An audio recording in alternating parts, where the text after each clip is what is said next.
Hello friends, and welcome back to Silverhawk Farm. If you're new here, my name is Bree, and I am here today to talk about my deep and all-encompassing love of pickles. I also want to talk about why fridge pickles, or pickles that have not been through the water bath canning process, are not only just as good as water bath canned pickles, they're actually better. Which means the best pickles that you can possibly make can be made with literally no equipment. The recipe I'm using today is from the website Give Me Some Oven. I will be sure to link that down below for the exact recipe, and I'm actually going to be mixing it up just a little bit. She calls for using red pepper flakes for a spicy variation, and I'm actually going to use my own homegrown peppers because I love fresh peppers and a pickle. It makes it so delicious. So for ingredients, I have these paprika peppers that I grew myself. I love dried paprika made like a spice, but they're also really good in any sort of cooking or hot pepper situation. I also have a lemon drop pepper, and then I can't remember which one this is, but I think it's some sort of chili. I know it's a spicy pepper. So I'm gonna be putting that in there to add some extra spice. We've got lots of garlic to add in. And then these cucumbers, which I'm gonna admit I did not grow. And I'm gonna say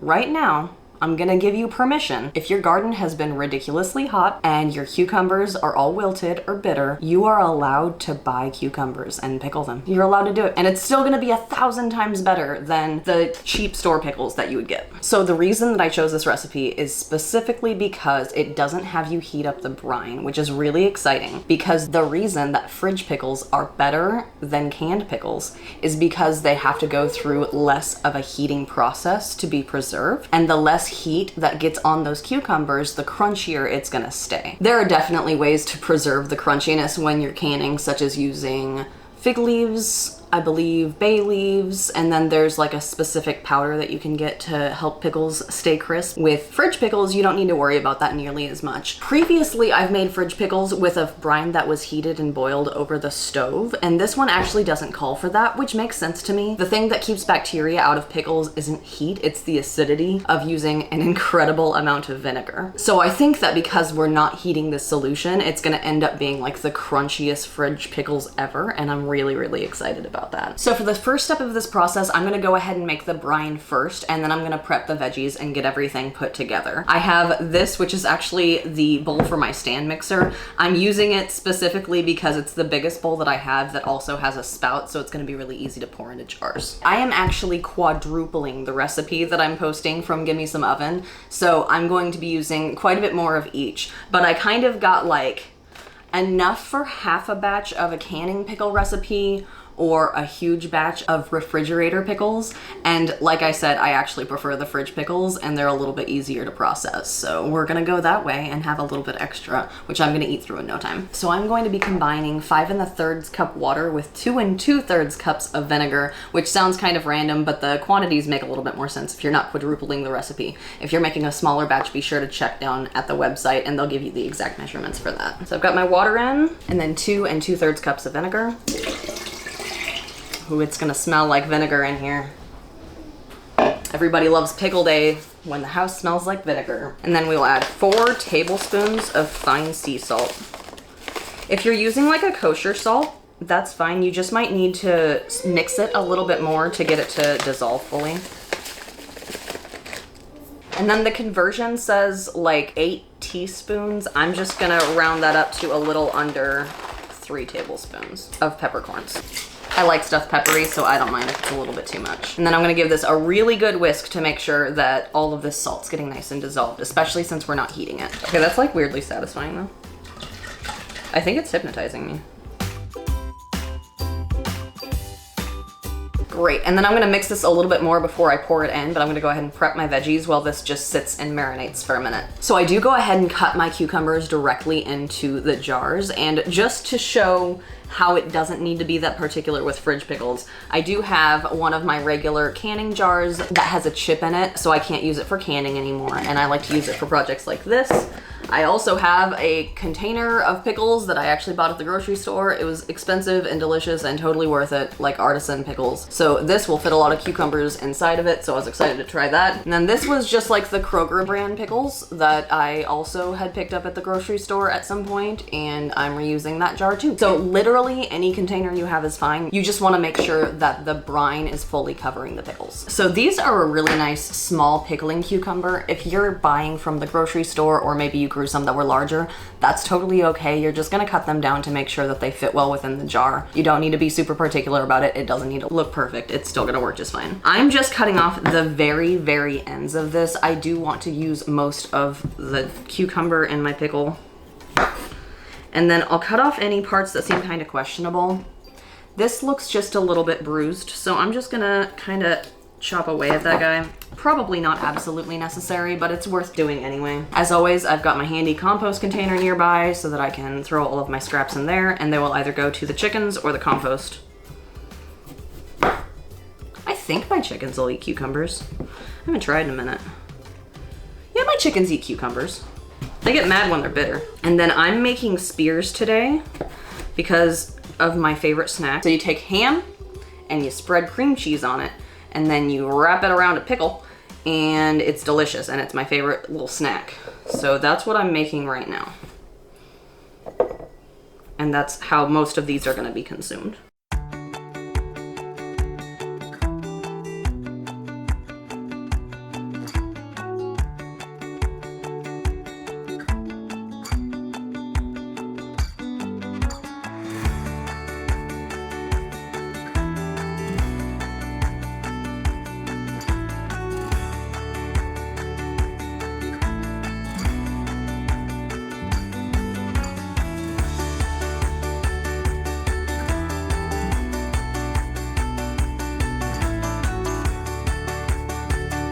So I've got my initial jars completely filled with these spears, and the last few cucumbers that I have left are kind of small.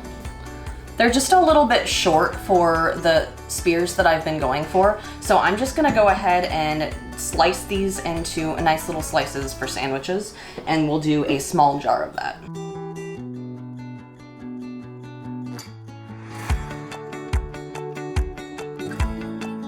Pro tip, if you have just a little bit too much left over for one jar, eat some. Cucumbers. So next up, I'm just going to be crushing my garlic and making sure to get the skin off the garlic. And then I'll probably just like halve the peppers. They don't need to be cut up into super small slices. They're gonna permeate perfectly well and make the brine really nice and spicy. I am gonna leave the seeds in because I want it to be extra spicy. I love a spicy pickle. I'll take out the core. This can get kind of bitter.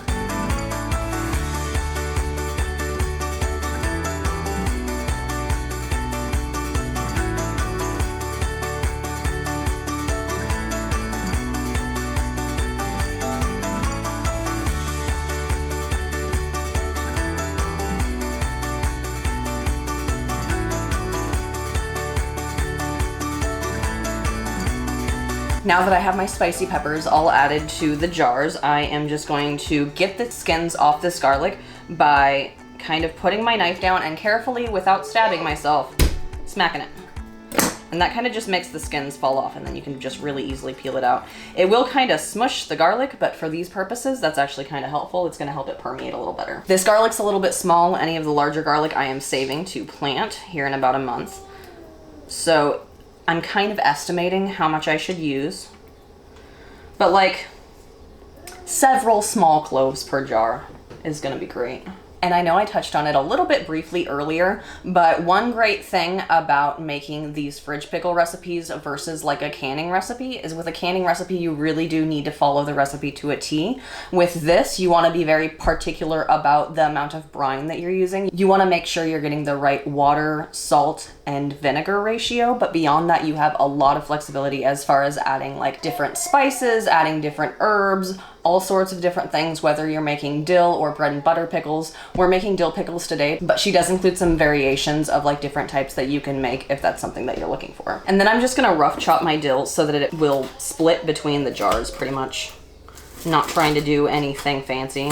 And I like dill a lot. I'm a big fan of dill, so I'm adding this whole thing just pretty much spread out between a few jars. I did not grow this dill. I have dill in the garden, but I don't know where it is because everything's under weeds, and I probably have some more pickle canning to do later this season, so I'm not fussed about it. And then we'll go ahead and add 1 bay leaf to each of these jars, probably just like half of one into this tiny little half pint that we have here. I'd consider this optional. It might not stay quite as crunchy without the bay, but I haven't actually tested whether that's a myth or not. I really want to grow a bay tree. Because like how helpful would it be to have like just bay leaves? And these things are kind of expensive, you know? You use them in a lot of soups. I know that they're not hardy to my zone, but I've grown citrus. It's dead now, but I grew it for several seasons before I gave up on maintaining it. All right, now I've got everything together here. Nice and easy to pour our brine over. And I am going to give it another mix before I start pouring. All right, plenty up to the top there. And I'm noticing that the peppercorns are kind of sticking towards the bottom. So I'll probably take a spoon and like spoon some onto the brine on top of these just to make sure I'm getting lots of good pepper flavor. So I love that pepper flavor. And just as I'd hoped, I have quite a bit of brine left, which I'm just gonna put in the fridge and use for literally any sort of like fridge pickling I'm wanting to do. I love to pickle onions for salads, so most of this will probably end up being pickled onions. That's more like it. Found a slotted spoon to use for getting the peppercorns out because they were not behaving.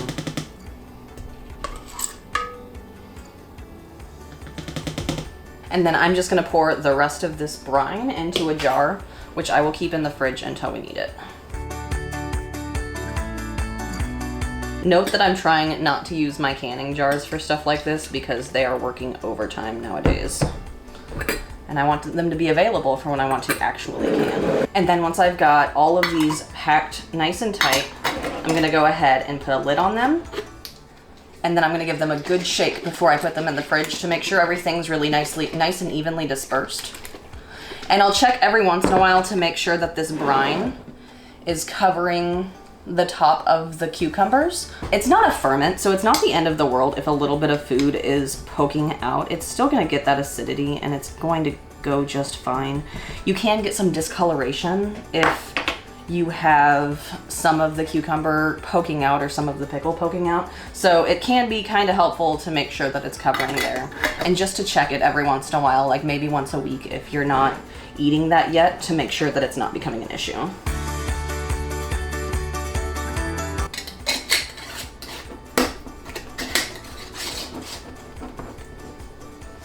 And then our cute little slices, isn't that adorable? I feel like they're adorable. I think that pickles are just inherently cute. I don't know, that might just be me.